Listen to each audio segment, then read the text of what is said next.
Hey guys, I'm Manoj and welcome to the second chapter from the course C# and .NET for Beginners. In this chapter, we are going to create our first project. We are also going to discuss about some basic concepts related to organizing the code. But before we start, I would highly recommend you to like and subscribe the channel so that you get notified when I post the new chapters. So let's get started. Let's open the Visual Studio. On the right side, select an option to create a new project. Once you select it, it would show a new panel. This new panel shows a search box at the top. It also shows 3 drop-downs to select a language, a platform, and a project type. In all these 3 drop-downs, the default option selected is all, which means do not filter anything and show all the available templates. Although we can directly search for console in the top search box, we are not going to do that. Let's try to filter the list of templates by using the drop-downs. The first drop-down is for language. .NET supports multiple languages. As this is a C# tutorial, we are going to set language to C#.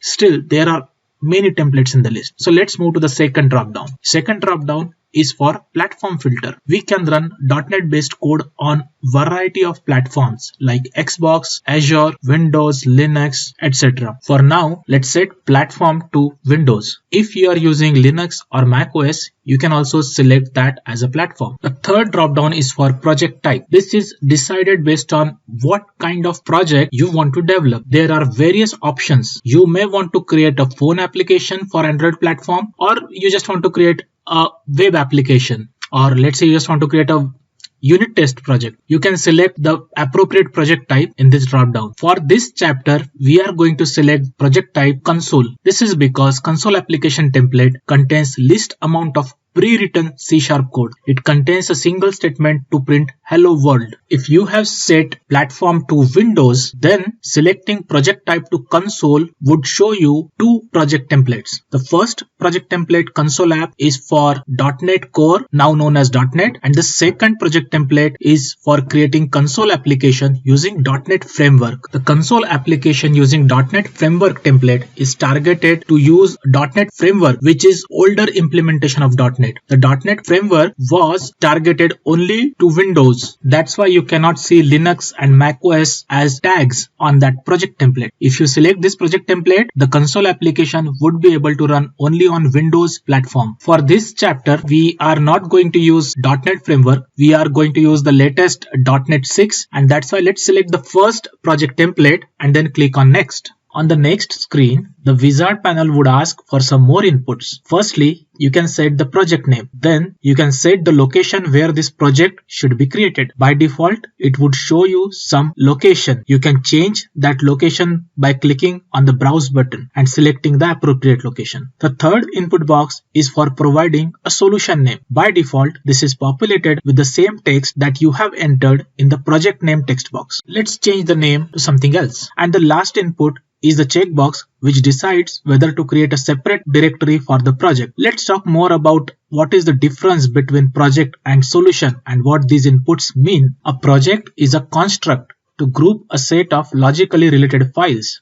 You write the code in C# files, and those files can be organized into various folders, and all those logically related folders and files can be placed into a single project. When you create a C# project, it creates a text-based file with .csproj extension. The name of this file is same as the name that you have given to the project. Also, a new directory with the same name is created, and the csproj file is placed inside that new directory.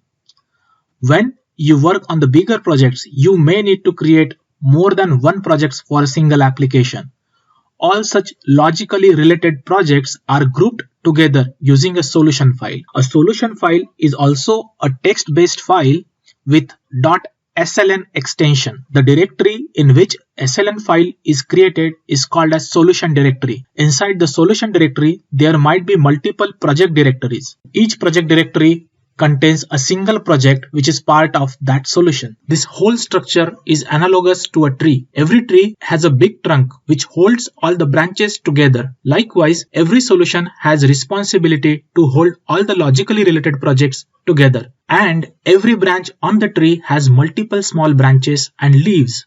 Likewise, a project can contain multiple folders and files. Okay, this is how solution and projects are related. Now let's come back to the new project wizard. I think the purpose of first three inputs should be clear now. Let's talk about the fourth input, which is a checkbox. Sometimes you may not want to have a separate child directory inside the solution directory, maybe because the project is small. In that case, you can select the checkbox to place the project and solution both in the same directory. That means csproj file and .sln files will be created in the same directory. But in most of the cases, it is better not to select this checkbox. This means it is better to let the project be created in its own directory. So for now, we are not going to set this checkbox option and we are going to click on next. On the next panel, there is a single input to select the target framework. It shows multiple .NET versions inside a drop-down. Before we understand what it is, let me tell you one more thing about the project. Every project contains multiple folders and files. And when we compile all those files, .NET produces a single file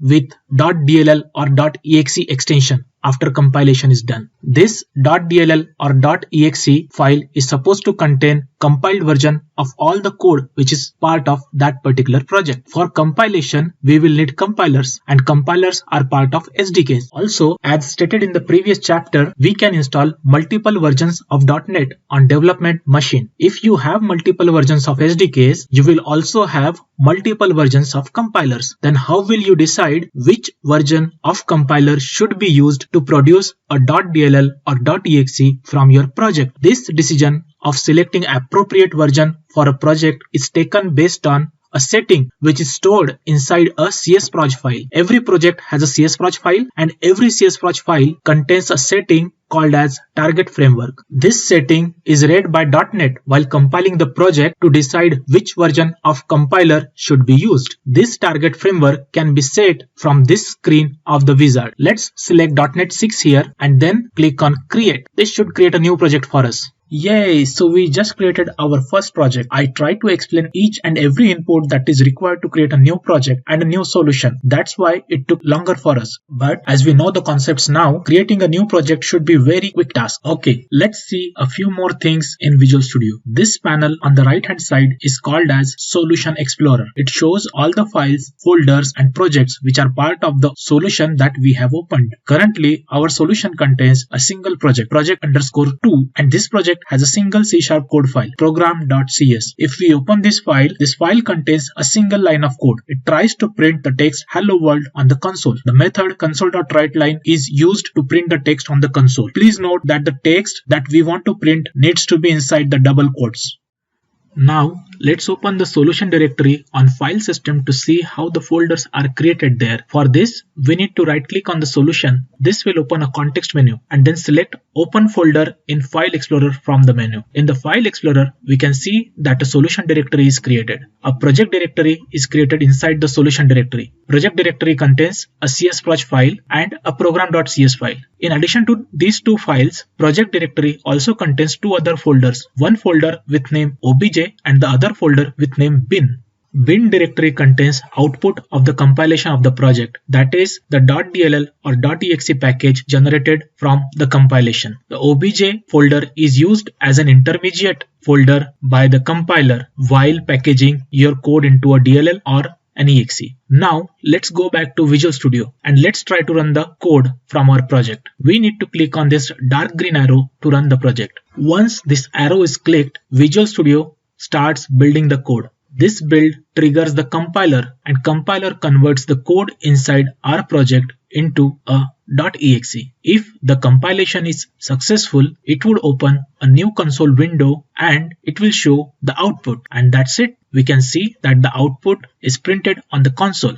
Before we close, I want to show you one final thing, project settings. For opening project settings, we can right click on the project and select properties from the context menu. Once it is open, we can see that output type has been set to console application as we created the project of type console app. Also, the target framework has been set to .NET 6 because we selected .NET 6 target while creating the project. Guys, that's it for today. In this chapter, we have seen the concepts like project, solution, project types, and target framework. Thank you for watching this video. I hope you find this chapter helpful. Please do not forget to like and subscribe this channel. Your likes and subscribes will motivate me to bring the next chapter sooner. If you have any feedback or suggestion, or you want me to focus on any specific area, please do not forget to comment on this video. Alright guys, see you in the next chapter. Namaste.